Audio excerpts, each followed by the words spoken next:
Finally, a DLS gets shanked. It's awesome.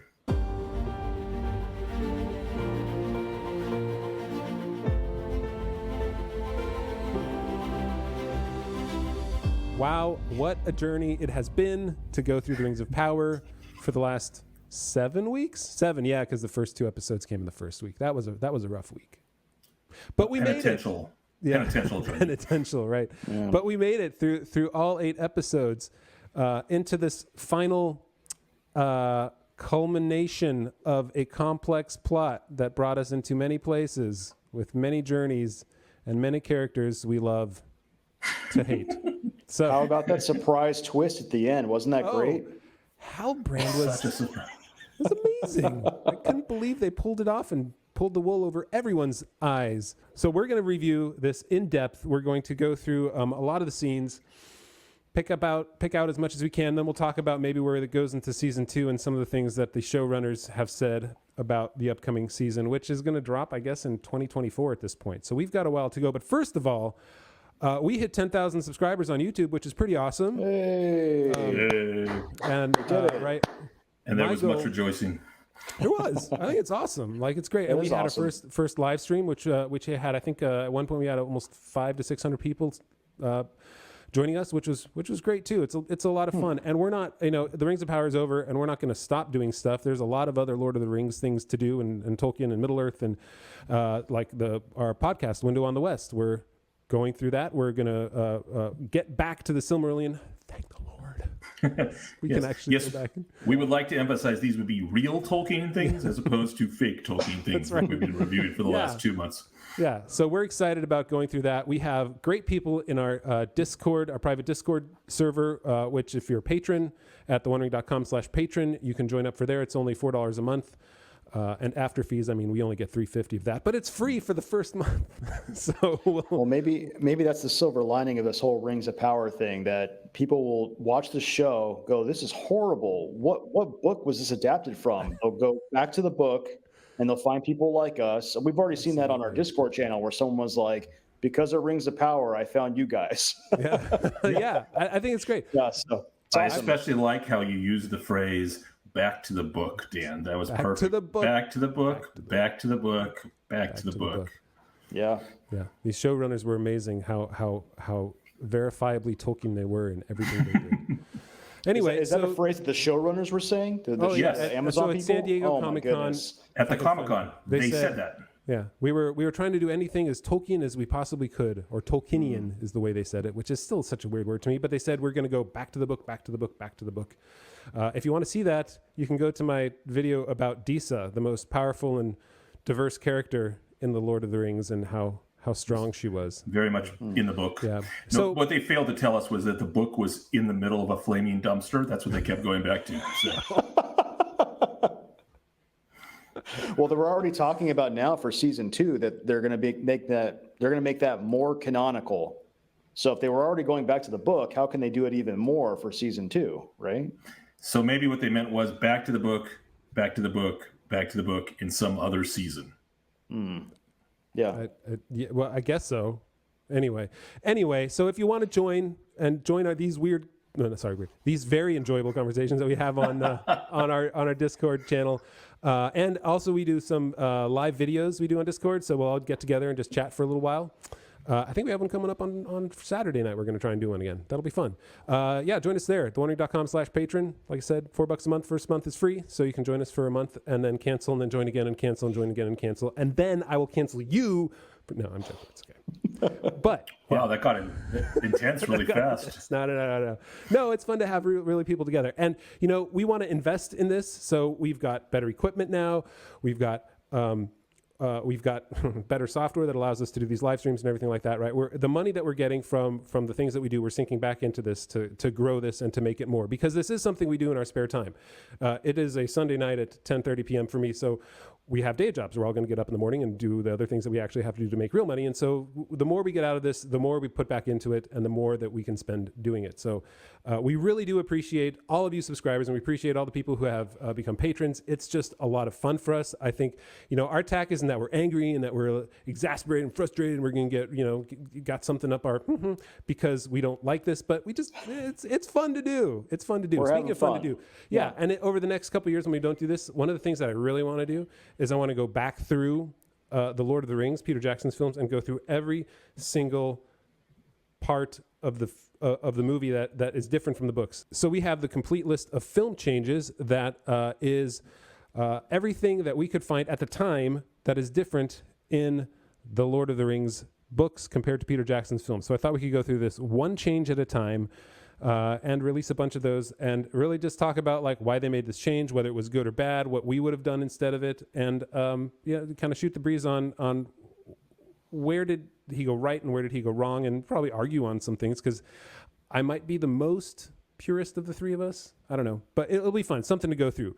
So we'll do that. So are you saying, Jonathan, that we're going to go back to the movies, back to the movies? Is that what we're saying? There are three of them, so we'll go back to the movie, back to the movie, and this will be good for me because I started my Lord of the Rings trip going through Peter Jackson first. So I was introduced to Tolkien through Peter Jackson. So that'll be interesting for me to go down that road and see like, oh man, I even now, like we did the B reads Lord of the Rings and I went back and watched Fellowship and I was seeing all these things I never saw before. I'm like, no. Yeah.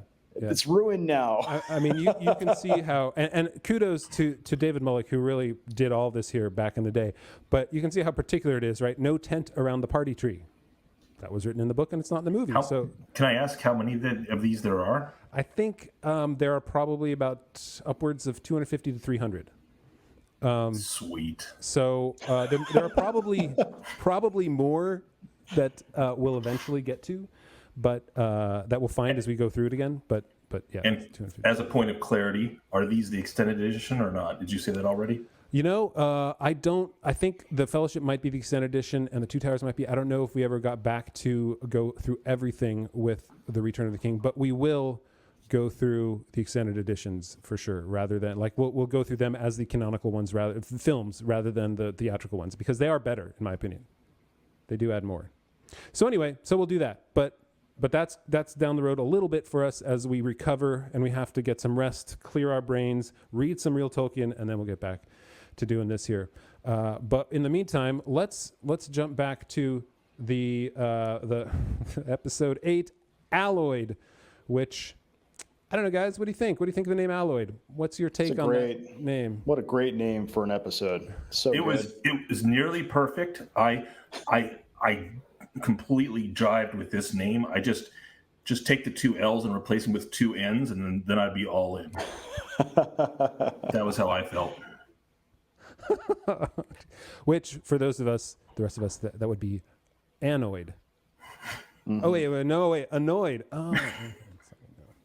Yeah, so like the episode name, clearly they're alloying the metals.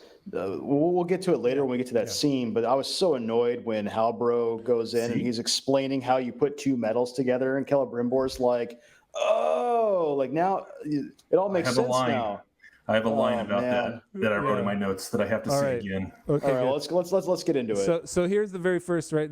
Scene one. Scene one. We get not Gandalf or Gandalf now. I'm guessing. Mm-hmm. It seems like it's Gandalf chasing his apple. He gets to this forest, and somehow the white witches, as you like to call them, Michael, or the Nazgirls, as a lot of other folks are calling them now, get there first again. Kind of like Halbro, Sauron got to Adar first on a horse somehow.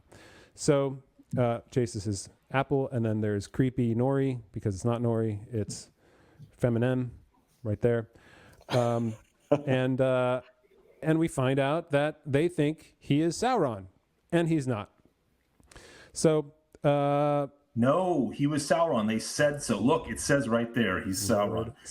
Lord Everybody Sauron. who was watching this thought that was Sauron. We were all shocked. It was a moment I had to pause for. Kind of like when Boromir died. I had to reread that a few times in the Two Towers. Exactly. I couldn't believe it. All right, next scene. So we move on, and we get to the 6-day journey of a gut injury for Halbrand, who knows now? Maybe he's not really injured. Maybe he's faking it. I don't know. Like now, all these questions come up about like what is this? Look, he really was losing a lot of blood. So here's the thing. You could say this. You could say he faked an injury.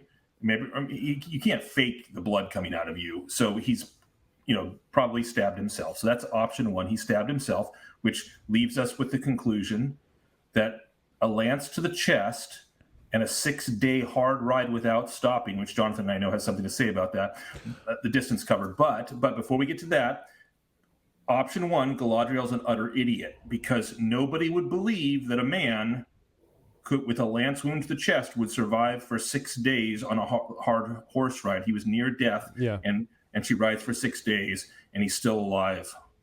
So she's an idiot. That's option one. Yeah. Option two, she's beginning to suspect more that he's something more, but not really, not at this part. So I'm just going to have to go with option one. And speaking of the 6 days, somebody actually pointed this out, contacted me and said, because in my review, I said it's about 600 miles, really is what we're talking about, from where they were to Eregion. But what's funny is that he said, like, you can probably do a horse about 30 miles in a day. But if you maybe get 2 days out of it, but then you kill the horse. So it's not, and this was somebody who knew like was. Yeah, there are horses that can do more, but no way they can do more than 50 miles a day. And she would have to do 100 miles a day. Yeah. And it's not in a straight line. It's along these paths and so anyway, so my conclusion was Galadriel's an idiot because the person she has in front of her is clearly not a man, because he would no way that he was be alive by the end of the 6 days. Yeah. But anyway. Yeah. And it looks like here, I didn't realize this, the forge is not yet done. You can see it in the upper left. Forge is still on. Oh, but it will be. It will be. It will be in the next 16. Yeah, look at the top left. That's the forge right up there.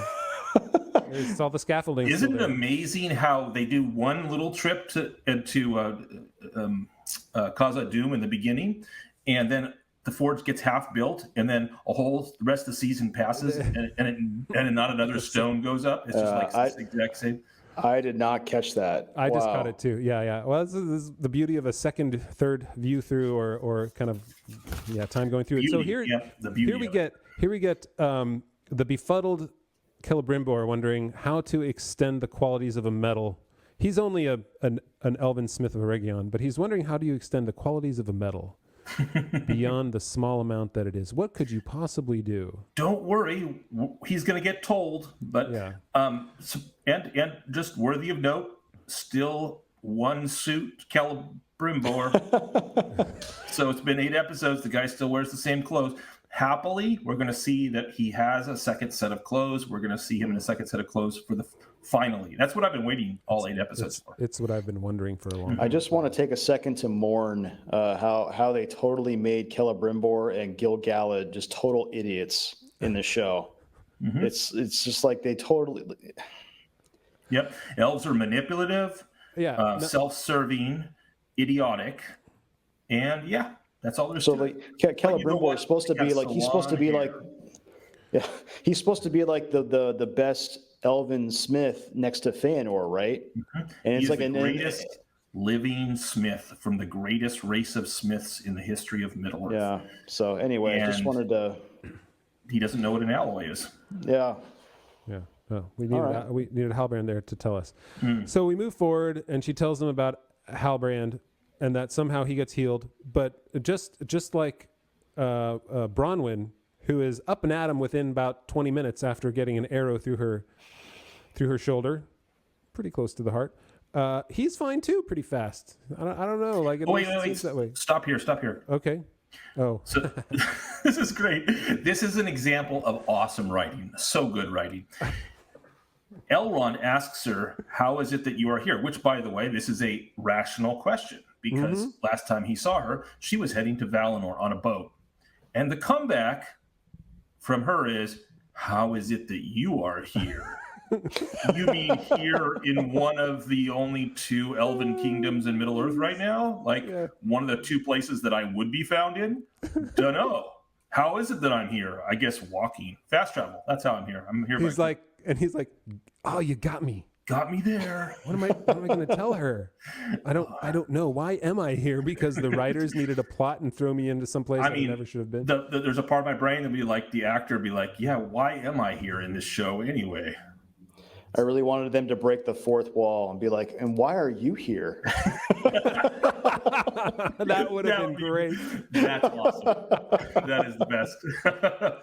Oh, okay. man. So come we have much discussed. So in the next scene, Galadriel then retcons her own decision because we've decided in episode 7 and 8, the writers have decided that this is dissociative identity Galadriel. She's now gone for 6 episodes with being a total and complete self-serving rage monkey into now she's compassionate and wise and merciful, and she sees the error of all of her ways. And when they retcon her own decision, she says that she doesn't feel her own decision. She jumped from the ship because she didn't feel worthy. Now, what was shown to us cinematically was clearly she jumped from the ship because she wanted to keep hunting Sauron. That was the reason we were shown cinematically, and that she stated verbally when she got picked up by Númenorians. So this is a retcon. This is just no. She's really a good character. She's not worthy, because that's a sentiment that someone would feel who has morals, which we know she doesn't from the first 6 episodes. So anyway, but she contradicts herself right away too, because I believed in my heart I was not worthy yet, and my task was not yet complete. But either one of those two will work for you. But she says, like, I knew that somehow my task here is not yet complete. So either you're worthy, not worthy of it, or that your task isn't complete. Unless she's saying that her task isn't complete and completing her task would make her worthy of it. But regardless, I mean, again, they have a place they have to get to, no matter what came beforehand, where they need to get to. Everything that comes before doesn't matter within the plot of this single episode, because they simply have to make sure that they get to the point of the rings being made there. But wait, before we get to that point, there's more CW level lines. I did not cross that bitter ocean only to drown now. And I thought, what?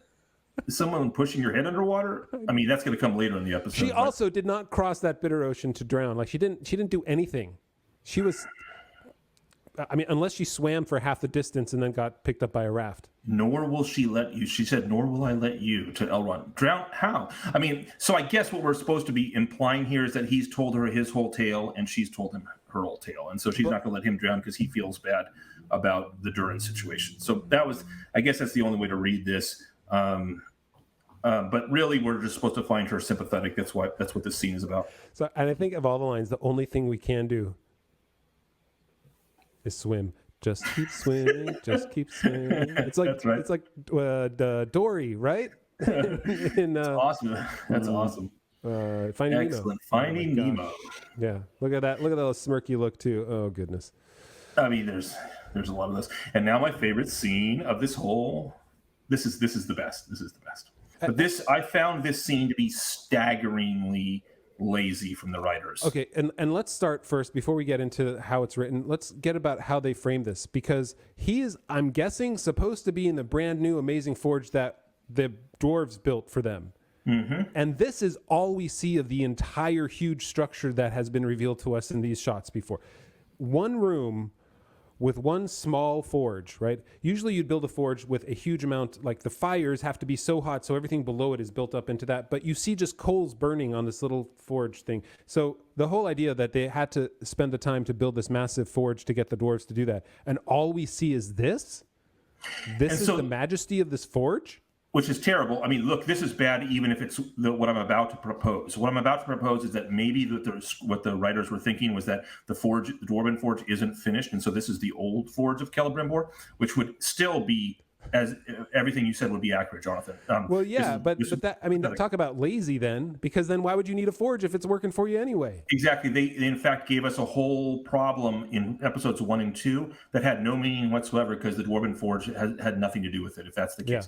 Yeah, right. So, but that isn't. But wait, there's more stupidity. So this whole scene is, so we've criticized Rings of Power many times because of the slowness of their plot, like not moving their plot along, not having characters interact, just taking tediously long to finish any plot line or any movement. Yeah. And then we come to the great, I mean, it's almost like they were going, oh crap, this is our last episode. We got to make a bunch of stuff happen right now.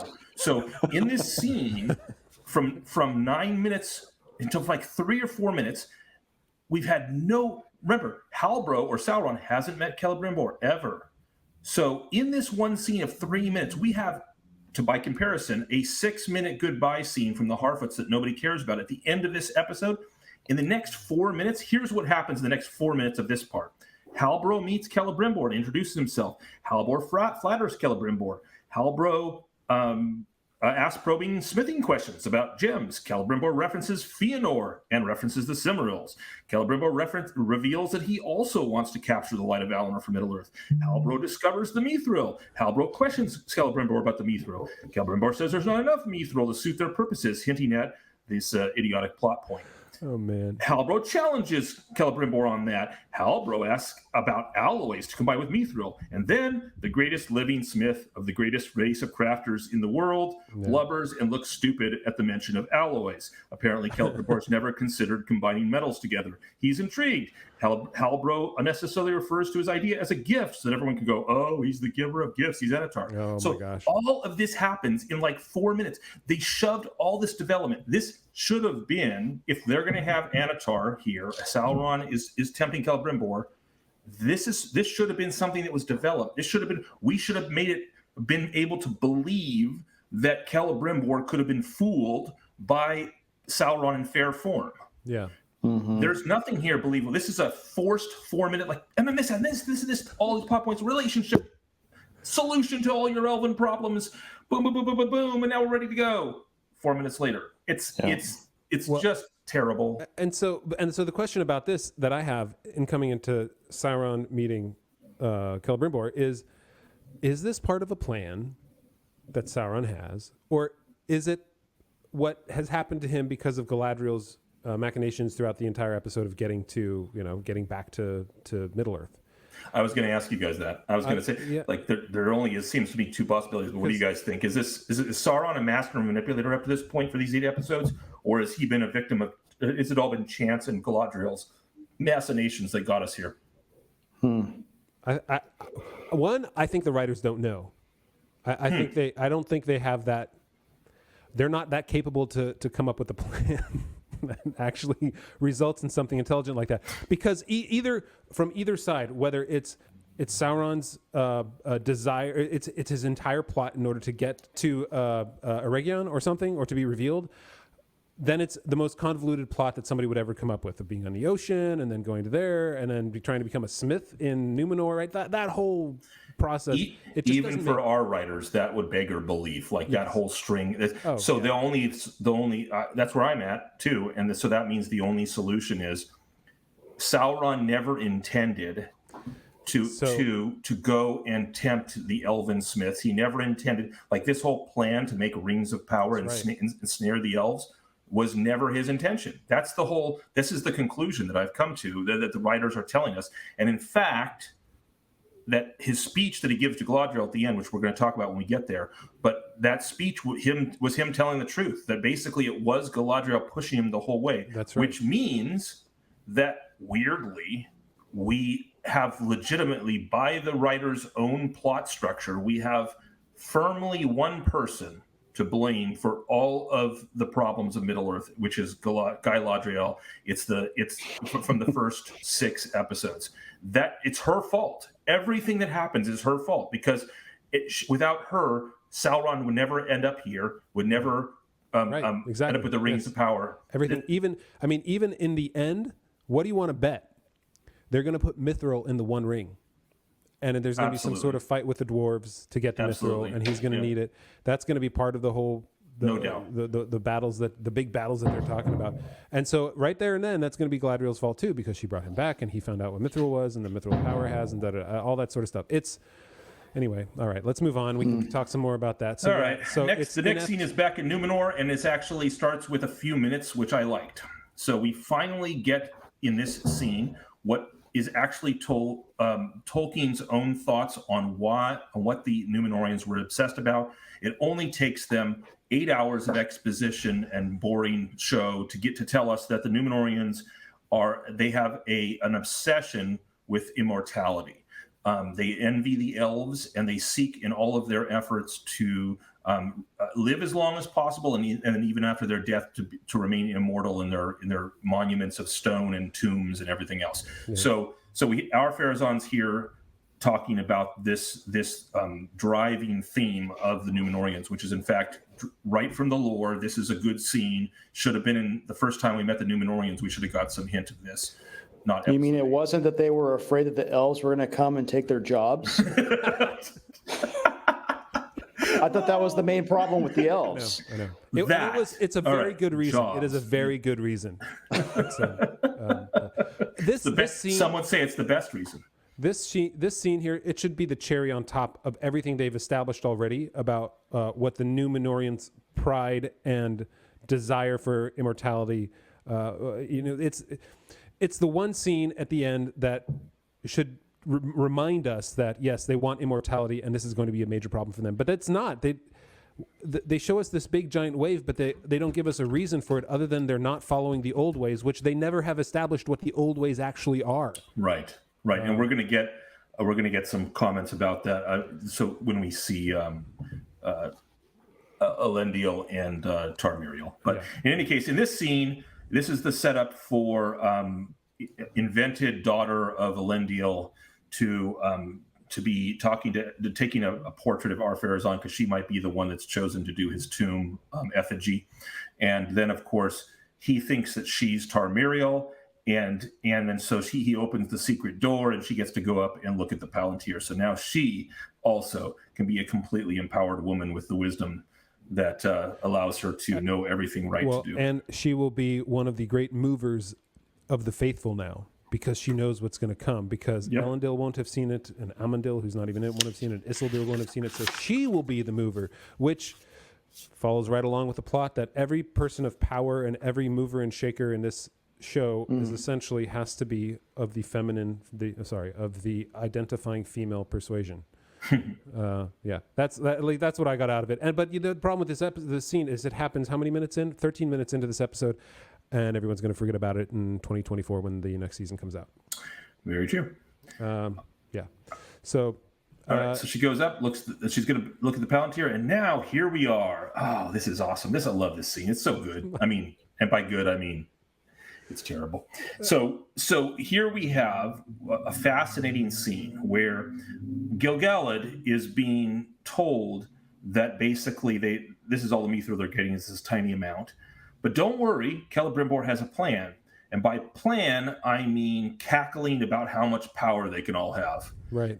And or rather that Gil-galad can have. And there is a 20 to 30 seconds in the middle of this scene that Gil-galad actually acts like an elven king with wisdom, but the rest of the scene, he's an idiot. So let's first give props to Celebrimbor, who changes his clothes for the first time in our show. He has a new outfit. Why here. This time? I don't know. Don't care. And Gil-galad has apparently brought them. Oh, we don't know this yet. So basically, Celebrimbor is telling him that they can be building to a power that is all but unbounded if they turn it into a crown. So he's going to make a crown out of mithril. And Celebrimbor and Gil-galad rightly asks him, why a crown? What are you talking about with this crown? Yeah, why are you talking about power and a crown? Why a crown? And he says, circular form will be ideal. Yes, that's not how power works. But hey, one unbroken round. Sorry, this is so. This is. Why do they feel the need to make this into a explainer of here's the physics of how the mithril will work? Right. We need to make it circular, and the circle will. It's why? So why do they do this? So I have an answer. You know why? No, because the Triforce was already taken. You can't make it a triangle. So it's only excellent. So excellent. Terrible. That's way better than my reason. Okay. No, what was your reason? Go ahead, Mike. Materialism.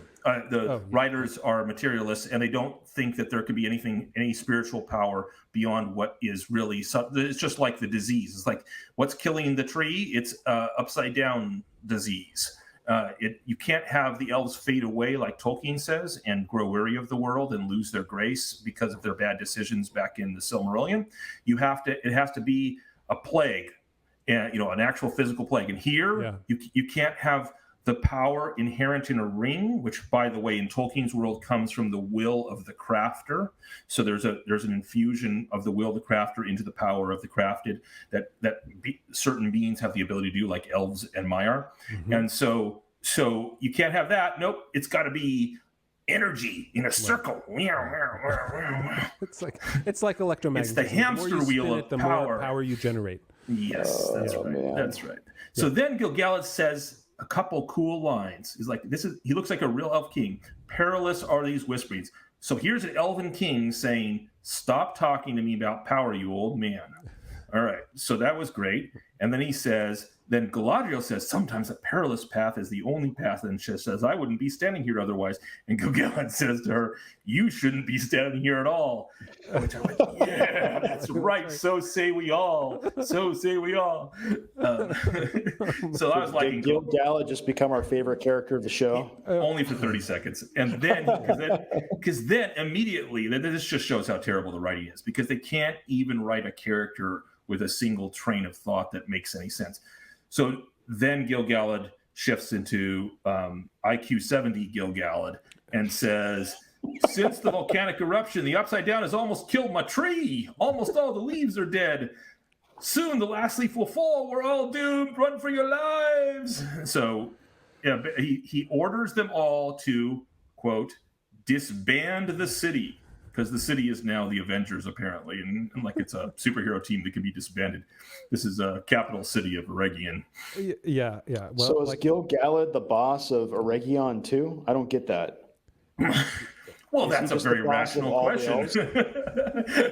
Doesn't Eregion have like their own king or their own lord? Yeah. Well, see, Dan, that would be true if this were Tolkien's world, because I'm sorry. In Tolkien's world, apologize. in fact, it turns out there's a couple different tellings. Tolkien went through a couple different drafts on the Second Age. In one of them, actually, Galadriel and Celebrimbor rule Eregion for a time, and so, but obviously that's not happening here. But yes, the answer to your question is yes. Eregion is ruled on its own. I mean, Gil-galad is recognized as the High King of all the Noldor, so he has a certain sway, but he's not the direct ruler of this land, apparently. But I mean, I guess apparently he is now. So whatever. I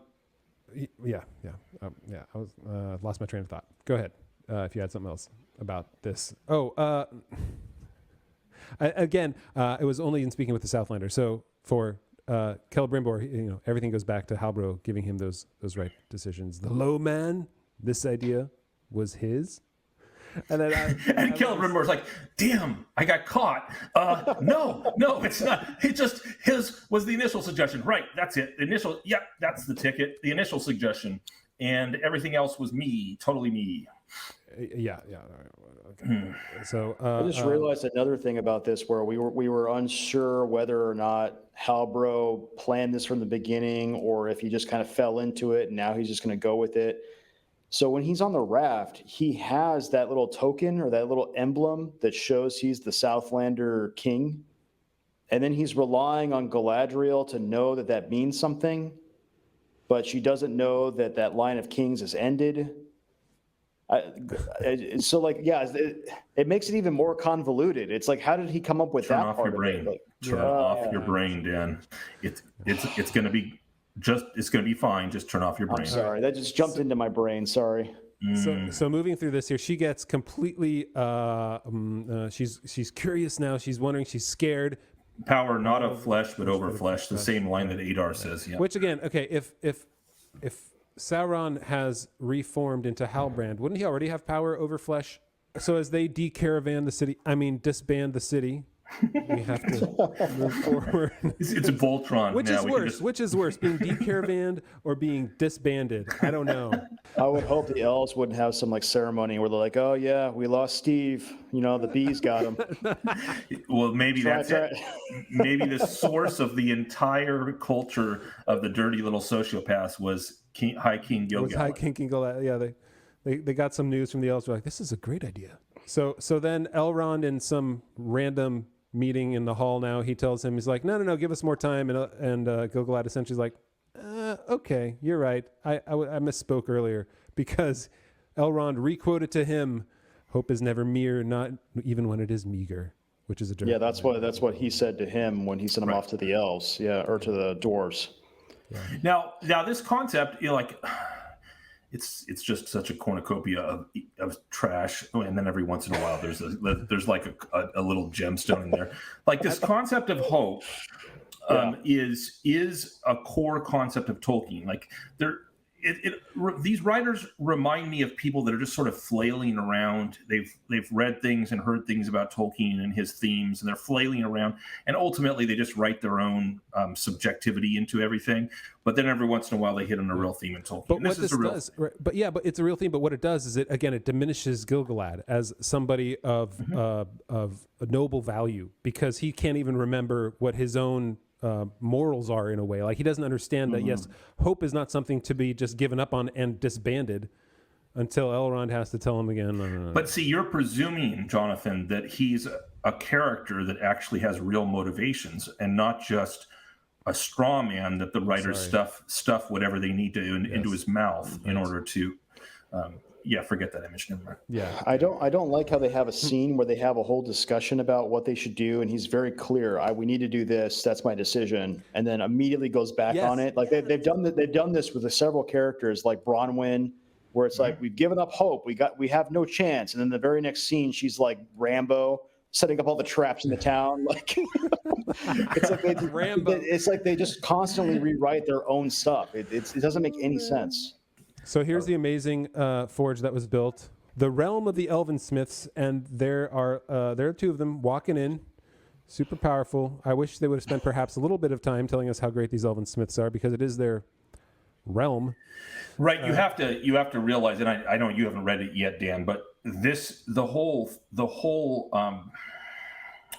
core character of this whole elven realm it's this center for craft. Yeah. And the Smiths of Eregion, the Elf Smiths of Eregion, are this legendary thing in Middle-earth. And, there's Bill and Bob, and I guess that's it. And Celebrimbor, who doesn't know about alloys. Celebrimbor, yeah. But I'm sure Bill and Bob know about alloys. So we move on to the next scene where Galadriel talks to Spock, although I've been told it's Sarek, Spock's father. Here.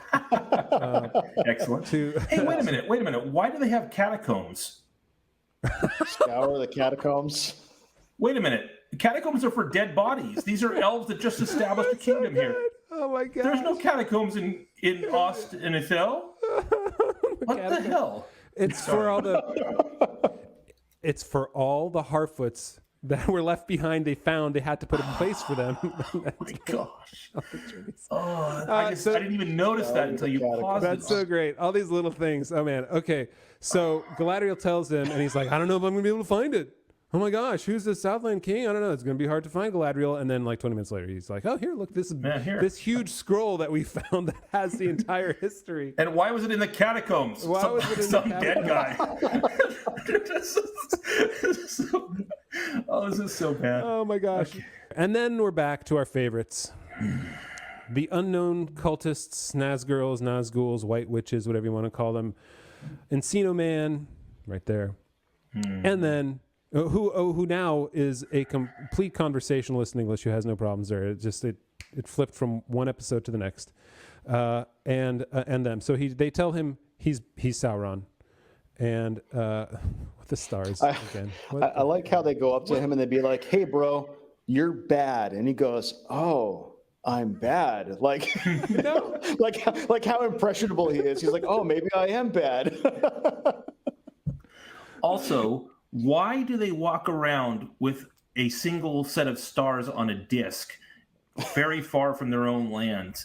Like, do they just happen to pick the right set of stars? Also, they say it's where the stars are strange, but they're from Rune. Why are the stars they're wandering strange? Also, they're looking for the best disc golf course. So keeping their discs with them, they're very personal objects that you have when you play disc golf. And they're I have no idea. And why are they only visible in Rune instead of anywhere else? Because I don't know. A pattern visible in but one place. Because the sky changes there, I guess.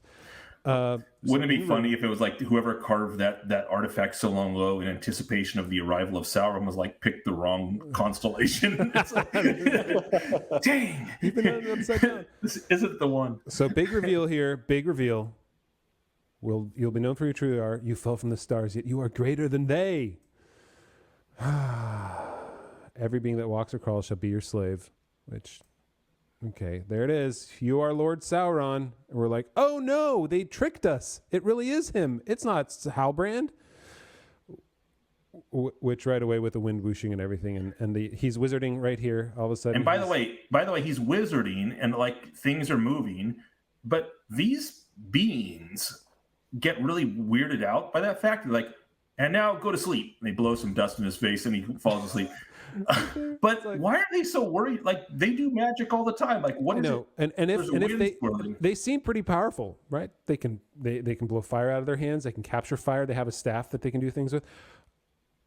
But if they're this powerful, why are they searching for Sauron? Because they seem pretty much just as powerful as him in many ways, right. And you know, just like the Sith, wouldn't they be the apprentice that has to kill the master, perhaps?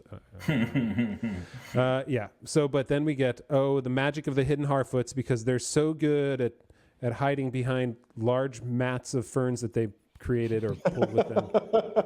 Where did they get those mats? Where did they get them? Prop room 2A. Down the hall to the left. They didn't have them when they walked off, by the way. I just like to point that out. No, they did not. They had nothing there. So they decide to go in, right? And so we get the battle between them, which I think the best moment comes Please there. Stop on the highlight. There you go. Oh, there it is. Finally, a DLS gets shanked. It's awesome. There it is. Oh, his name was Sadik, apparently. After 8 episodes. Thanks for pointing that out. I will forget that in about 60 seconds. So he decides that he's now a good guy and not a bad guy, and he comes in with a wind whooshing because that's apparently the extent of his power so far. So they go in, and the way that every time I see this particular feminine move, it's so awkward and weird. And so they harken back to the wizard battle between Saruman and Gandalf in Orthanc, right. Where Saruman ends up getting Gandalf's staff and starts spinning him around and all that sort of stuff and slams him up against the wall. Because the same thing kind of happens here, where she casts him down and she holds him and she starts spinning him. They throw some force rocks into there too. He grabs the staff from them and uses the staff, and now it's like he has power, which the staff is not what gives him power, which I didn't like that in Peter Jackson's thing either. The staff certainly is used, but it's not like the thing, like in, you know, a second-rate fantasy novel. And so all of a sudden now he's able to focus his power. It's the... Yeah, that's very much more Harry Potter, right? Where it's like the wand. Yeah, that's right. The wand has the power and you're able to channel that. Okay, so now he reveals them for what they are. I think that's what this is meant to be. Is he stripping them of their form? What is he doing? Yeah, so the thing I have is, if I were to say yes, they're supposed to be Nazgul, which again is just incredibly stupid and holds nothing to any of the go back to the book, go back to the book, go back to the book. She's wearing a crown in the middle, which would speak to... She's the witch queen of Angmar. Right, yeah, I guess. And same thing with the other two. I just thought this was horrible. I hope that they don't bring him back. I mean, it's like I said before in my review, it's sort of a Snoke moment where they're going to get rid of these characters that they never explained and never told us, just like they did in The Last Jedi. They got rid of the main bad guy in the first one, never told us anything more about him. Just like, he's gone. We don't have to do anything. And so they do this here, and like you pointed out, I didn't think, because it's so ham-fisted, like it's the moth, I guess, because of the moth in that Gandalf used to speak to in when he was captured on top of Orthanc in the Fellowship of the Ring, and they all blast off into other moths, not ashes. It's not an Avengers moment. It's not a snap of the fingers, but it's all moths. If they are Nazgul, it just keeps scraping the bottom. It goes back to what I said, is like in my wildest nightmares, I never thought that this is where this story would end up being. It would be so far afield from what was actually already there. It's not like they took the major plot points and expanded on them. They took the major plot points and threw them in that dumpster that you talked about, Michael, let it burn and put a new book in its place. Yeah, that's right. I'm trying to think in Lord of the Rings or in Tolkien in general, Like, what do you have? You have like Nazgul. You also have Barrow Wights. Any other supernatural creatures? I mean, I don't know. You have the men, the ghosts of the Paths of the Dead, right? Right. You have the Oathbreakers. Oathbreakers, yeah. Yeah, but up until this point, they've very much had a physical form, so it's not like they're not ghosts. Yeah, but there are no other wizards who have power like that outside of the wizards. Also, I would like to point out Nazgul do not have the ability to look like humans in the real world, yeah, unless he's turning them into them here, which would of course be, be not what Gandalf would do, but what Sauron would end up doing by giving them the ring. So how can they wear the ring if he's turned them into this? Because they'd take one of the 9 rings. So I'd like to point out the whole Nazgul idea is impossible, because Nazgul are what they are because their souls are being bound by their rings crafted by Sauron in season 2 in Nazgul, so that they can't be Nazgul. No, they have to be some kind of wraith, like the Barrow Wights. But the Barrow Wights have physical form. I don't even know what this is. No, and they'll never tell us. You're right. I don't want to talk about it more. I think they're going to leave them behind. I think they were officially that mystery box that they had to put in there to add some more tension and plot to the story that was unnecessary with characters. Why does Nori give not Gandalf the staff anyway? I mean, all I can think is, like, so she knows nothing about it. She's telling him to take it like she knows what's going to happen, just like she knows he's good and she knows that it's a simple. Make a character say the way we want the plot to go because reasons. Yeah, and so here they let Sadok die because that was fun. I like they have no capability of healing anyone. They're like, you got injured.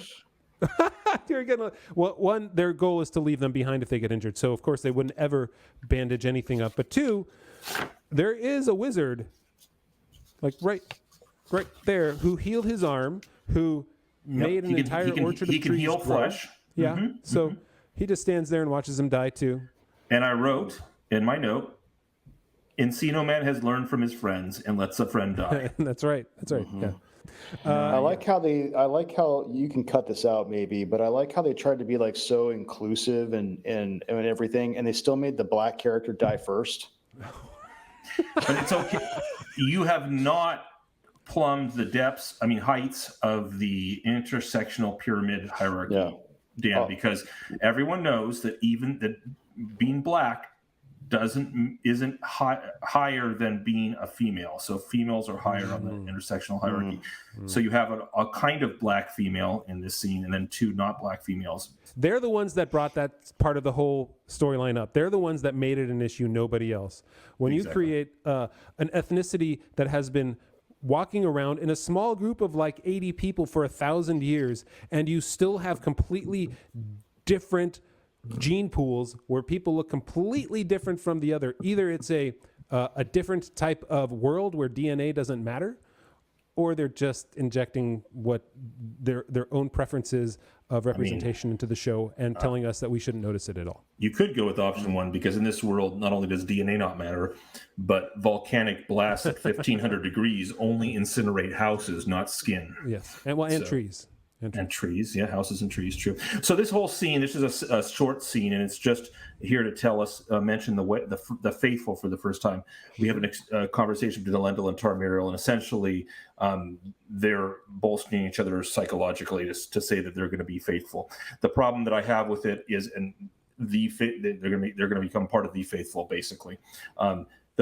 Because the line from Elendil is, the way of the faithful is committing to paying the price even if the cost cannot be known, and trusting that in the end it will be worth it, which in a certain a different venue could have sounded okay if you had any idea what you were being faithful for and why it's worth it in the end.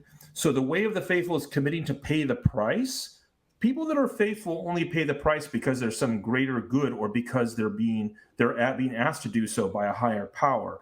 There's no mention of any of that here, even if the cost cannot be known. And trusting that at the end it will be worth it. For what? Worth it for what? Yeah. There's nothing to be worth it for. The people that write this, this show have no. It's clear to me they don't have any idea what real faith is. They're just writing pablum that passes for Hollywood tropes about faith. Yeah, and there's no clear instruction that they're supposed to follow. What are they supposed to do? Like There's no what substance.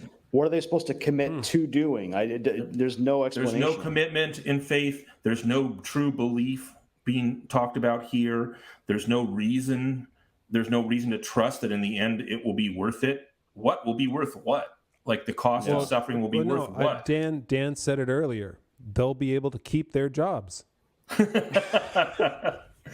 That's the cost. If we just don't let those darn elves back onto our island, we will be able to keep our jobs. So I was trying to remember this scene and what they were trying to do. Sometimes the cost is dear. Are they talking about going back to Middle Earth and wiping out the orcs, or what are they talking about even doing at this point? Well, I think they're referencing the fact that Elendil's lost a son and Tarmiel has lost her sight. And so yes, they're thinking about going back to Middle Earth.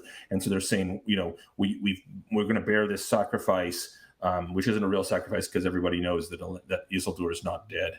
So Elendil doesn't have any sacrifice that he's made, but they think they do, and so there's just empty expressions of faith and hope from writers who have no idea what. I mean, I guess you could say the only thing that they're fighting against is that they saw the big explosion, they survived it, they know the bad is back in Middle Earth, and so now they have to do something about whatever that is. But what are they fighting for now? Because they were pretty happy on Númenor for quite a while by themselves. And what are they faithful to? Yeah. They keep talking about being faithful to what? To what? What set of ideals are you being faithful to? The reality is we know, but they won't say it. The Númenorians, the faithful, were faithful to Ilúvatar. They were the one race of men that actually worshipped Ilúvatar. That's what they're faithful to. They're faithful to God, the God of Middle Earth, not the Valar. They could have set this up by actually perhaps introducing the Mental Tarma, right, where they go up and they're not allowed to actually go up, and the king would go up there. Was it once a year, something like that, to offer worship to Ilúvatar? They could have established that. They completely ignored that. They spent more time with the Harfoot's goodbye, like you said, Michael, and every episode with the Harfoot, right? It makes the world so much smaller, and it makes their, like you said, their decisions somewhat so empty because we don't know what they're fighting for. They're fighting for what? They're fighting for nothing. They're fighting for the What are they faithful to? Don't know. Nothing. What are they fighting for? Don't know. Yeah. Nothing. Why is it worth it? Don't know. It just is because I said so. Yeah. Okay. So we get back to this episode of Bird Box where she's wearing. Why is she wearing that again? It's just the little things. Her eyes are not like she's not bleeding from her sockets. She's not wearing it for. She's wearing it for what reason? She looks fine. It's like her eyes aren't even damaged. She has bad cataracts now. I don't know, but why does she wear that? I don't know. And so they get back there, and Daddy's dead. They move on. There's an explosion because we find out that they've been putting too much pressure on the darn mithril. Okay, so are we supposed to believe that is the building that we saw at the very beginning of this episode still under construction? Is that it? So that was my theory at first. It could be that. So you only have two options here, Dan. Both of them are bad, just spoilers. Option one, it's not the Dwarven Forge, and the Dwarven Forge plotline was totally useless and stupid because they're not even using it to forge the rings. That's option one, that this is Celebrimbor's old forge. The hundreds of years of vines on the walls would seem to lead us to option one. Option two, this is the Dwarven Forge that magically built itself like everything else happens on Fast Forward in this show. On their pause and pass forward. Goodness. And this is supposed to be the Dwarven Forge. And then we have the fact that they just did the people rendering this in the show didn't pay attention to the fact that there wouldn't be vines on a new building. So those are your two options, both bad. Well, they were making a big deal at the very beginning of the season about how they needed a forge that was as hot as dragonfire in order to do the project that they wanted to do. Now we're just looking at this little tiny furnace. It's Celebrimbor's old workshop, or I don't know. There's in this. So I'm going to go with that. I think it's that, and they're just ignoring the whole plot line. Like there was no point of the whole dwarf plot line, which is stupid, but not as stupid as the second option, which is that this is the dwarf one built within days and has vines from years on it. So I would like to point out the wreckage in this shop. right here because we're about to have a scene where Galadriel gets really suspicious, leaves. Halbrand follows her immediately, confronts her. They have a confrontation. Halbrand drops her in the water and then leaves. Galadriel gets out of the water with Elrond and comes back up to the forge, maybe 20 minutes later, maybe half an hour later, maybe at the most an hour later. And the forge is magically rebuilt after being destroyed. So yet another awesome point of continuity. And here's the magic line. Perhaps we've been pushing ourselves too hard. This reminds me of Martha, why did you say that name? It's just random, right? It's a random line. She could have said, perhaps we've been spending too much time here. But no, because she said pushing ourselves too hard, Halbrand says, supposing that's the trouble, and somehow they have a hydraulic press that's been trying to cram in Celebrimbor's wisdom. He has an ingot of iron and he has mithril, and the hydraulic press is pressing it together, and it happens to explode. Jonathan, he knows how alloys work. You just take two metals and you push really hard. That's how alloys work. I don't get it.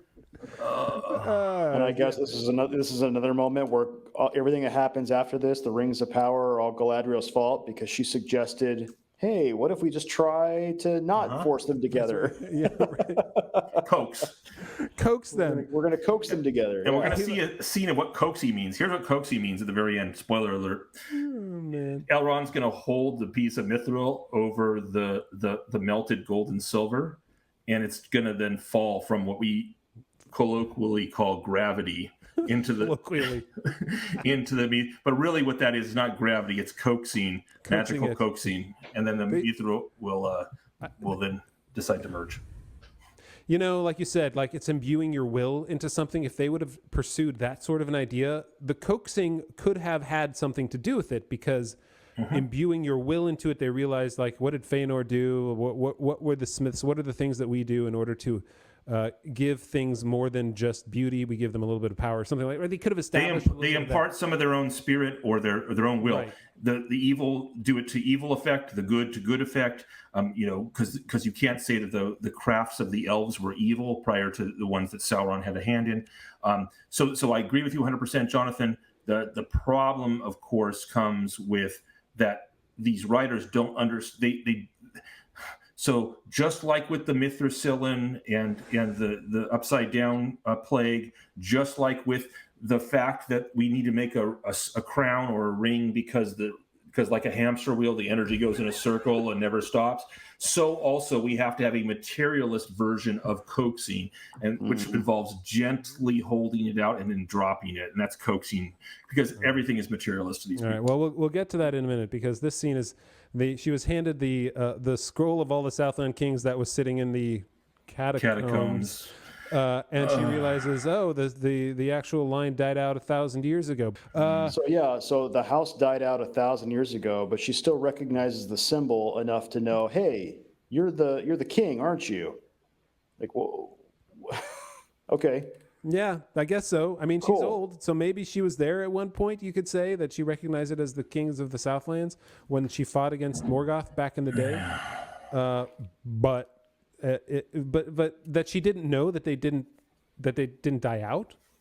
Kind of a big miss if you've been chasing Sauron all these years, and these were the people that actually connected to Sauron, and which leads us into this whole lazy and cheap. This scene is the scene that I hated the most, because they had to cram in everything that happened before to show us who they are. Where we get the magic scene of Galadriel and Sauron yelling at each other in just sheer anguish and agony. So they mind meld, and she's back in Valinor. She's back talking to her brother. But it feels like what they're trying to do is they're trying to wrap up everything that they should have created in the first 7 previous episodes of who Galadriel was, of the struggle that she has with her own self and the good and the bad within her, into this one series of scenes, because the good was there with her brother. And then the bad was there at the time that she ended up meeting with Sauron on the raft, Halbro on the raft. And it made me think of this line, touch the darkness once more, again, which is completely against what Tolkien would have written, that in order to see the light, you have to touch the dark. Her brother saying that to her in Valinor is almost like Sauron saying that to her instead now, right? That line actually has an evil meaning to it. And that's it ruins that whole line because it's now Sauron is the darkness that she has to touch. That's actually an evil line. Like her brother, that's what I mean. her brother but they tried to couch it Finrod. in the terms of good. That this is, in order to know where your good is, you have to see where the evil is. Like they thought that was a smart, intelligent approach to understanding yourself. What do you think? I think you're right that's what they're trying to do, but little do they know that they're actually just talking about being evil. So Yeah, right, yeah. Hey, don't be so dogmatic about it, man. Don't be so black and white. There's lots of different opinions. There's lots of different views. Morality is sometimes gray. That's right. That's why we learn that Sauron will be Walter White. Sometimes There's a lot of gray. Sometimes rocks sink because they look down. All right, so here on the boat that we get again. I think Dan, when you said, when Bronwyn took Sam's line in that one episode when she's speaking to Theo about. Oh yeah, yeah, and it's the line from Sam where he's looking up in Mordor and he sees the star off in the distance through the clouds. Yes, right, and he says the shadow is only. He realized the shadow was but a small and passing thing. Yeah, and there's light and high beauty forever beyond its reach. Right. Yeah. Wow, you guys remember that? Good. It's one of my favorite lines. Yeah, and so here they do the same thing. They take Galadriel's line from the Fellowship of the Ring and give it now to Sauron. So everything she says in the Fellowship of the Ring harkens back to what Sauron said, and it cheapens her lines then because it was him that tempted her originally. It's not the ring. It's the love that she was the burgeoning love that she had for Halbrand was the tipping point for her. And she had, it's like, that's what, does it feel like that's what they were trying to go for? Like there was a relationship for them that was growing outside of it. And because that's why they had to get rid of Celeborn. I don't think they succeeded in that, but I think that's what they were going for. So can we say that this was all just part of one big Halbromance? Oh! So the line that you're talking about, in this moment, that's where she said, he tells her that you could be a queen. Yeah. And that's what she says in Fellowship of the Ring. Like instead of a Dark Lord, you would have a queen. Yes, it's exactly right. Right. They have a couple examples. The passage from The Lord of the Rings is much more detailed. She goes through a number of examples in the natural world and her power. But the key one about the stronger than the foundations of the world that she ends on is the same one that he ends on here. Yeah. You would make me a tyrant. He said, no, I would make you a queen, fair as the sea and the sun. This is directly from the Fellowship of the Ring when Frodo offers Galadriel the ring. She says, and now at last it comes, you will give me the ring freely. In place of the Dark Lord, you will set up a queen. I shall not be dark, but beautiful and terrible as the morning and the night, fair as the sea and the sun and the snow upon the mountain. Fair as the sea and the sun. Right? And then we'll go on. Stronger than the foundations of the earth. Okay, and then what Galadriel says after fair as the sea and the snow and the sun and Fellowship of the Ring, she says, dreadful as the storm and the lightning, stronger than the foundations of the earth, all shall love me and despair. They lifted these two lines directly from it, and they think it's sort of a, it's a wink nod to us to say like, so not only does that cheapen the line later on, but it cheapens her temptation later on. She's already rejected the temptation. She's already said no to it here. So when she says no to it later, it doesn't matter. Yep. Very good point. Yeah. Dude, yeah. What the? God, I hate this crap. Sorry. Okay. But she resists, and apparently she's now drowning. And then she wakes up because he's left. He could have killed her. He just decides to leave, I guess. Look, we've already established Halbro is actually not a bad guy. Like everything bad that he ever does comes from her. And now, and now this is like the secret handshake moment. It's like, tell me about, give me the secret handshake so I know it's really you, right? Give me that memory that we had back in the day that we didn't establish earlier in the show, which you could have done something. So here's the problem with this. It's why it's so stupid. I mean, it's stupid on a number of levels, but here's the ultimate stupidity. Halbro, Sauron, didn't know what her brother Finrod whispered in her ear back in Valinor either, but he does when he's in her mind. So if this is Sauron still in her mind, he would also know where she met Elrond. So there is no test here. Oh my God. There's no test. Oh, It's true. That's a very good point. This is just some seventh grade story writing. Yeah. So she realizes, okay, it's Elrond. She runs back to this amazing forge. Michael, tell us about this forge again. Oh, this forge is incredible. They must have some, this must be all collapsible paper houses. That's what the forge is really made of, because they had the one blown up 20 minutes ago, and now they've rebuilt it, and it's nice and clean, and boom, back up again, back in the game. So they're back in the ring forging game. And they're like, where's Halbrand? I don't know. I doubt he'll return. Okay. Well, all right. It's like, okay, sure. Wait, wouldn't Celebrimbor be like, but he had all the answers. He knew everything. I need Halbrand. He taught me about alloys. He taught me I need to melt the metal first before actually forming it into something. Pushing it together. Oh. Maybe if we push harder next time. Yeah. 3, why 3? Hey, because a strand of 3 cords cannot be broken. No, they don't say that. 1 will always corrupt, 2 will divide, but 3. Yeah, there's balance. Why is there balance in 3? I like how they made this political philosophy from the Enlightenment. It's like, we need to have checks and balances here, people. And just one person having all the power, that's not good. 3, there's balance. They just made that up again because 3, they could have established somewhere else in the show that 3 meant something important. I'm really glad that that almost being drowned didn't prevent Galadriel from being the wisest one among them. That was she just invented the whole 3 rings idea. Okay, great.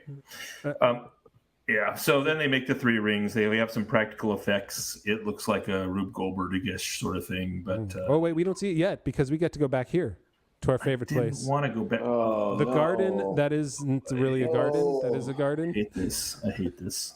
This takes so long. Okay, so this is probably, if I had to say the least favorite scene in the entire series, it's got to be this, because going through this here, I was literally saying, just get it over with. We know where we're going, and nobody cares about their relationships or your secret handshakes that you have. It needs to just be over and move forward. But they love the Harfoots. That's the only thing to take away from this is they love the Harfoots so much, and they think that we love them so much, and that they're so cute and cuddly, and we just want to spend more time with them. That the goodbye takes forever. So the goodbye. And is there anything to say? I just kind of want to skip over this whole line because this whole thing. We find out that Poppy, or what is it? Poppy? Is that her name? Poppy. Yeah, Poppy. Still a name. Fake Sam. Yeah. Fake Sam is gonna. She knows how to read the map, so that's good. She's either going to be the leader. Although my prediction is that she'll end up, because she can read a map, she'll end up following Nori and meeting up, because you can't have Frodo without Sam. And I'm really scared. You're right. Yeah. But she has this great line too at 58:23. Why does everyone I love the most always have to go away? And I just went in my head, because you're a Harfoot, fool. Everyone goes away. You leave everyone behind. That's what you do. Yeah. So yeah, this really does go forever. It does, and it's a 10-minute scene. And from the moment that not Frodo decides to go, it's a 6-minute goodbye. 6 minutes of saying goodbye. Okay, so then we get the last part where they steal lines from Tolkien and put them in the dirty mouths of their characters. All right. Which doesn't make sense. Yeah, so she doesn't know the way, like Peter Jackson, like Frodo says to Gandalf, or like Frodo says to Gandalf in Peter Jackson's Fellowship of the Ring, oh, I don't know the way. Which way is it, Gandalf? And she doesn't know. So that, I feel like maybe that's a little minor callback, but it's certainly a callback in my opinion. It's a callback, yeah. And then he doesn't know the way now, but there's a sweet smell in the air this way. You mean the way you've been facing for the last 5 minutes too? Follow your nose, which again, cheap line. I mean, it's almost exactly the same thing. When in doubt, always follow your nose, which is exactly what Gandalf says. Yep. So. In the Jackson which is totally dumb, because doesn't he know he needs to go east? He's already said, I need to go east. So what's all this stuff about smelling the air? Wait, you know is what? Rune not a good place? That comment, all that logic, Dan, sound really close to a fascist adjacent comment. That was. I'm sorry. Yeah, they're actually going to Rune, which is not a nice place, right? That if that's where they're going, it wouldn't smell sweetly from that direction anyway. It should be like the fetid stench is coming from the east. Let's go there. But they don't do that. That's a really good point, Dan. And here we go. I'm Michael's just favorite full of shot them. too, which again, the point that you made, Michael, I love about this here. I guess I can leave it to you. Is that they're going to right? This is supposed to be the place where what they plant their own gardens. Is that what we have here? So this is a place that there is along their path that they always take and worship. These are nomads, and there's stop, pause. There are hedgerows of freshly planted a month ago. There's bridges made of something. Who made these things? Who planted those? This is clearly really like these characters because they're really hobbits. But you have explained to us in gruesome detail how much they are not hobbits. But you still want to have the shots of them, the well-tended gardens and bridges of the Shire here, which is clearly what they're trying to impress upon us. And there's simply no way that these characters would do that. They've told us they don't. They don't plant anything. Yeah. They don't build bridges. They just wander. And they're not allowed to go into other farms because in that first episode or wherever they talked to Nori about, did you go to the farm again? You didn't go to the farm again, did you? And it's dangerous there. Don't do it. So here we go. Here's the hottest forge, the dragon fire, Dan, that you mentioned that they have to create. Hot as dragon fire. Yeah. Hot as dragon fire. Look at that heat. It's just on a bed of coals. This is just Celebrimbor's smoker for like having barbecues. Like this isn't anything to do with the forge. This is where the dwarves go. Wait! You guys are gonna miss the moment of coaxing. This is really important. Watch the coaxing. Appreciate the coaxing. Here it is. Don't miss it. Oh, there's the coax. It fell. It was coaxed. And by coaxed, we mean dropped. And there's the Eye of Sauron. Uh-huh. I guess. It is the Eye of Sauron, absolutely. Absolutely. So the three rings that fight against the one ring are the Eye of Sauron. What? The ones that were supposed to, the protective rings, right? They have these stupid little ideas that somebody came up with and someone was like, good idea, Frank. That's going to be great in the show. And it never enters their mind how it makes everyone sense. will love this. All will love us and despair. Yes. So I have a question about this. So like, I know we're not supposed to use logic or supposed to go back to Tolkien to figure these things out. So in this fascist episode, moment incoming. Here we go. No. So it's only fascist adjacent. All right. All right. So, okay. Sorry. So Sauron has the idea to make a crown, and then they switch to rings because it'll be smaller, and then Galadriel goes to 3 rings. At a certain point, once they realize who Sauron is, why would they still make the rings? That's my first question. And then my second question, go ahead. I can answer that real fast. That's just because the creeping nothing, right? The power, they were going to fade away and die, and this mithril in the rings is going to help them not fade away and die. I forgot about that. And so then the other question I have, just because I don't know as much as I should about the lore that Tolkien wrote, weren't the 3 elven rings after the fact of making the rings for the men and the dwarves, and then Sauron secretly crafting the one ring to rule them all? So like, aren't they writing this completely backwards? Yeah. Mm-hmm. So the reason for these rings is now moot. The reason for the rings was to have something that Sauron, because they figured out that Sauron had his hand in creating the other rings. So they created these rings in secret away from him without him knowing anything about it in order to preserve the realms of the elves. That was the point of the rings. And by the way, once they found out that the one ring was made and through it could control the other rings, they couldn't use the elven rings until the one ring was lost. Right?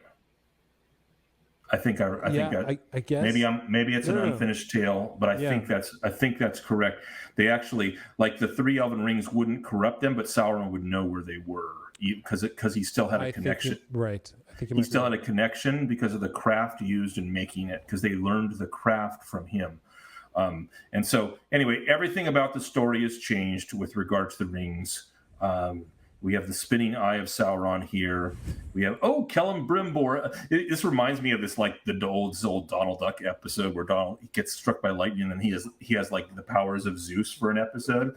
And there's this one scene where he's like looking and he has his hands up to his face and the lightning's arcing between his fingers and he says, "Power, power." So this is Celebrimbor's face. He's made that face a couple times. It's like, sorry. I can't do a good Donald Duck impression. It's like he's so pleased with himself, yet he had absolutely zero things to do with any of this. He's like, no. You know what it reminded me of? The hilarious the whole alloy shtick here, which was so embarrassing to him. Remember a couple episodes ago, he told in episode 5 when we were in the midst of the revelations of this Mithracillin fiasco, he said to Elrond something like, "I have subjected it to every possible test of some kind, and nothing diminishes its light." And now, from this episode, we learned that when he said, "I've subjected it to every possible test," what he meant was, I slammed a bunch of things against it, and nothing happened. It kept being awesome. And so, therefore, because that's apparently his only smithing technique, is push things together really hard. Let's see. He had the rocks. He had the ruby, the sapphire, and the adamant. That's what. By the way, why aren't those rocks? Why aren't the gems actually cut? Yeah, like the elves cut gems all the time to make them more beautiful. Those just look like lumps, like sitting on the. They're really ugly, actually. I mean, the color is cool, but the form of it, like the very first time someone wears those and is walking around, it's just going to get banged on a door frame and pop off. It's going to be like the gem will be rolling down the hall. Celebrimbor's one set of clothes is going to get ripped the first time he puts on the ring. So by the way, how do the rings end up looking different when they just melted everything together? The 3 rings have a different look, like the metal in them looks different. Yeah, I know. Don't stop asking questions, Michael. Sorry. My bad. They twist them together there. Okay, he finds the scroll in the water because he was suspicious. I guess this tells him that there's no king, that he's no king of the Southlands. So he suspects that he's someone else now. Yeah, but does he suspect? Like, I guess he immediately. I think he suspects that it's Sauron. I think that's what we're supposed to believe anyway. They grab the ruby, they throw it into the ring right here. It's uncut and beautiful. It's going to get snagged on the first doorway. What? It's a really this is the beautiful craftsmanship of the elves.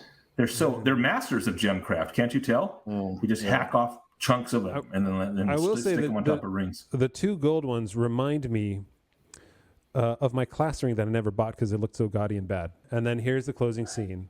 Sauron, all of a sudden, once again, back in Mordor, his 600-mile journey taken in a split second, unless he became a vampire. And he's part of the wind because the wind whooshes, and so he just whooshed. Wind whooshing. I think that exact same sequence is the exact same thing you see in Revenge of the Sith, where Anakin Skywalker goes. Oh yeah, he walks up. Yeah, good call. Wait, which scene in Revenge of the Sith? When Anakin Skywalker goes to that volcano planet where Mustafar or whatever. And that's where he has his big battle with Obi-Wan. You have that same exact sequence shot where like you see the volcano in the eye. His eyes. That's right. Yes. Okay. Yeah. You're right. Yeah. Don't mess with success, right? And I want to see the shot, the Sauron for President shot. Where's my Sauron?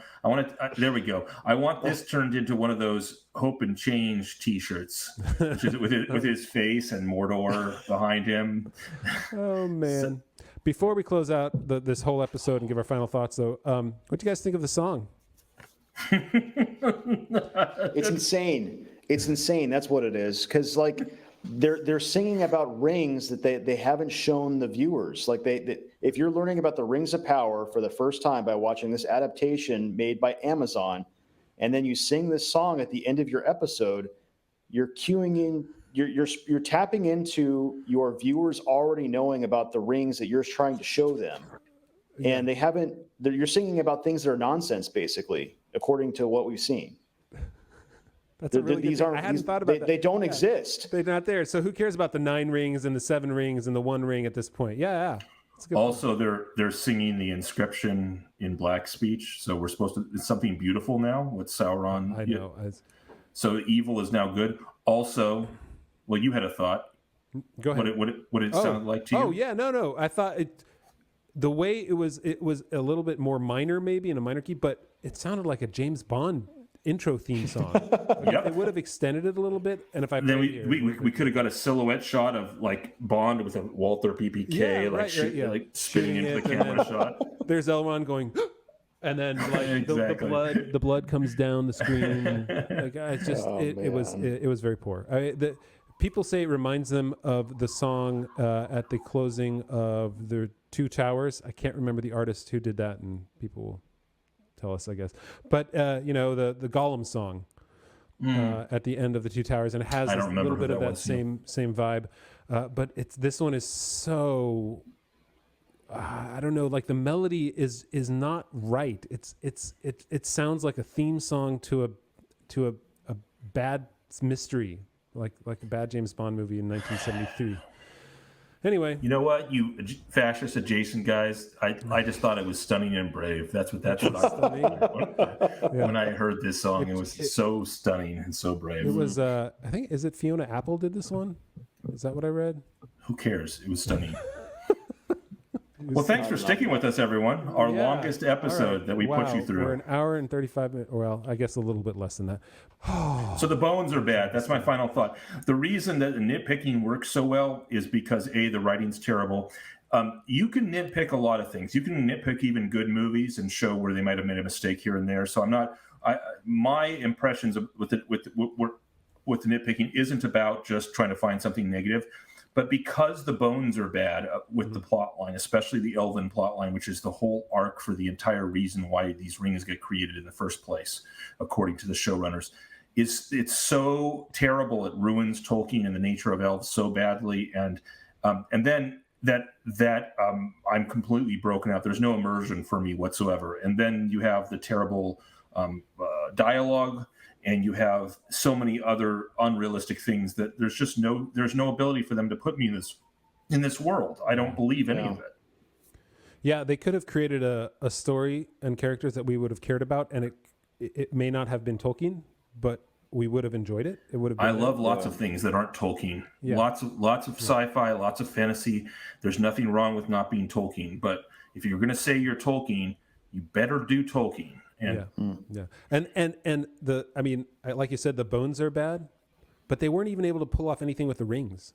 Like they weren't even able to hint at the other rings, at why the rings are important, not just to the elves, but to everything else. They spent so much time trying to establish that the elves needed this power, and that in the span of, like you said, like just a few minutes in that conversation with Halbrand and the conversation with how to, make the mithril, coaxing it, that's how they're going to solve the elves' problems. And the entire storyline ends up coming.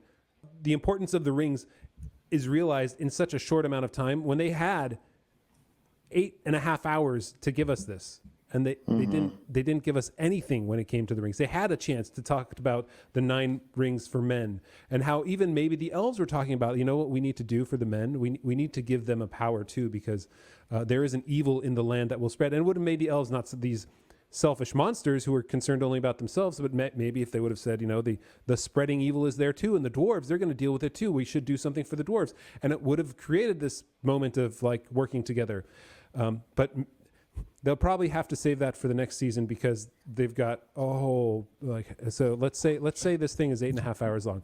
That means that in the next 4 seasons, we've got another 35 or so hours left of this season. I don't know if I have it in me, guys. I don't even know if it's going to be 2 years before the next one. But on that note, you were bringing up earlier in our podcast, Jonathan, at the very beginning, you were bringing up the recent quote from one of the showrunners, J.D. Payne, I think, about the fact that they're going to tell a more canonical story in season 2. Yeah. This is from an article in the Hollywood Reporter.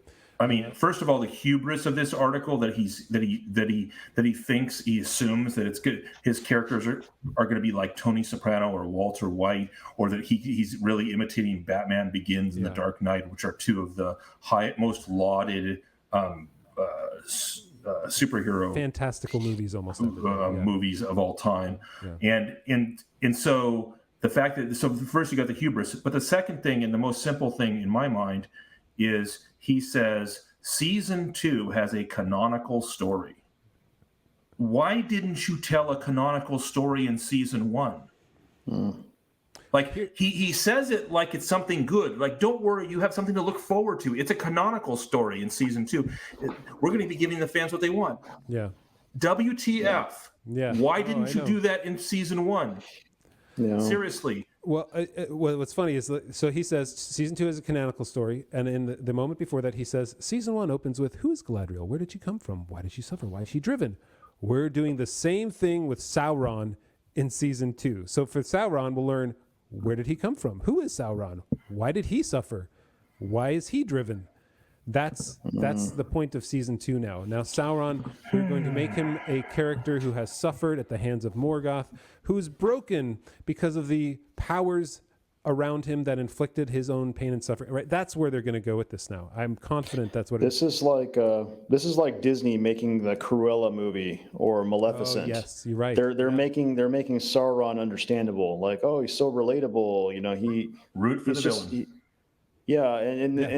And what they've done so far in season 1, or at least in episode 8 of season 1 anyway, where they did everything, they made him into like this involuntary celibate. That the reason why he's bad now is because Galadriel turned him down.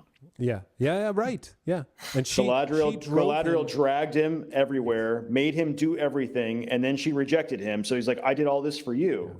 Yeah. If they go I there, don't know. that's way more canonical. If canonical means we're going to shoot it with a cannon and blow it out the window so that we never see it ever again.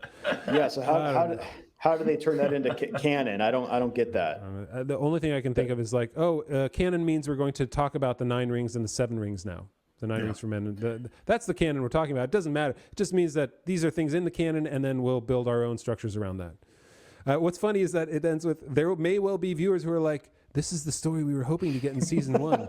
In season 2, we're giving it to them. Oh, you mean a story about rings? Is that the story we're talking about? Which is great because, like, I mean, that's the version of what I just said, right? Why didn't they give it to us in season 1? And his answer is, you're going to get it in season 2. In other words, I don't have any answer for you of why you didn't get it in season 1.